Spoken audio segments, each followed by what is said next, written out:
وہ وقت قابل ذکر ہے جب تمہارے پروردگار نے فرشتوں سے فرمایا تھا کہ میں کھنکھناتے سڑے ہوئے گارے سے بشر بنانے والا ہوں، بس جب میں اس کو درست کر لوں اور اس میں اپنی طرف سے روح پھونک دوں تو اس کے آگے سجدے میں گر پڑنا۔ چنانچہ فرشتے تو سب کے سب سجدے میں گر پڑے مگر شیطان کہ اس نے سجدہ کرنے والوں کے ساتھ ہونے سے انکار کیا۔ فرمایا اے ابلیس، تجھے کیا ہوا کہ تو سجدہ کرنے والوں میں شامل نہ ہوا؟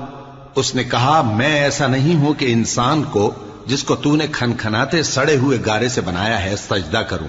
فرمایا یہاں سے نکل جا کہ اب تو مردود ہے اور تجھ پر قیامت کے دن تک لعنت برسے گی۔ اس نے کہا کہ پروردگار مجھے اس دن تک مہلت دے جب لوگ مرنے کے بعد زندہ کیے جائیں گے۔ فرمایا اچھا، سو تجھے مہلت دی جاتی ہے وقت مقرر یعنی قیامت کے دن تک۔ اس نے کہا کہ پروردگار جیسا تو نے مجھے بھٹکا دیا ہے میں بھی زمین میں لوگوں کے لیے گناہوں کو آراستہ کر کے دکھاؤں گا اور سب کو بہکاؤں گا۔ ہاں ان میں جو تیرے خاص بندے ہیں ان پر میرا قابو چلنا مشکل ہے۔ فرمایا کہ مجھ تک پہنچنے کا یہی سیدھا رستہ ہے، جو میرے خاص بندے ہیں ان پر تجھے کچھ قدرت نہیں کہ ان کو گناہ میں ڈال سکے۔ ہاں بد راہوں میں سے جو تیرے پیچھے چل پڑے، اور ان سب کے وعدے کی جگہ جہنم ہے۔ اس کے 7 دروازے ہیں، ہر ایک دروازے کے لیے ان میں سے الگ الگ حصہ ہے۔ جو متقی ہیں وہ باغوں اور چشموں میں ہوں گے۔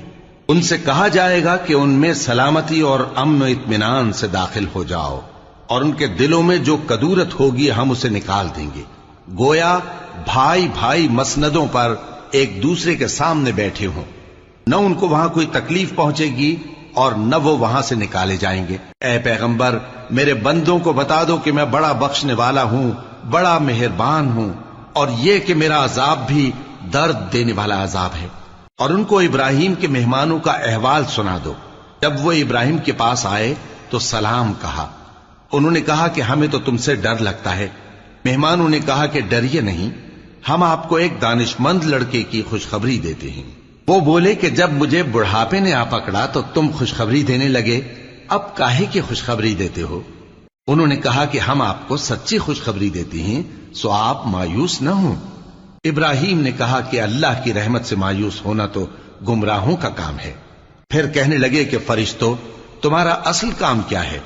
انہوں نے کہا کہ ہم ایک گناہگار قوم کی طرف بھیجے گئے ہیں کہ اس کو عذاب کریں، مگر لوط کے گھر والے کہ ان سب کو ہم بچا لیں گے، البتہ ان کی بیوی کہ اس کے لیے ہم نے ٹھہرا دیا ہے کہ وہ پیچھے رہ جائے گی۔ پھر جب فرشتے لوط کے گھر آئے تو انہوں نے کہا کہ تم تو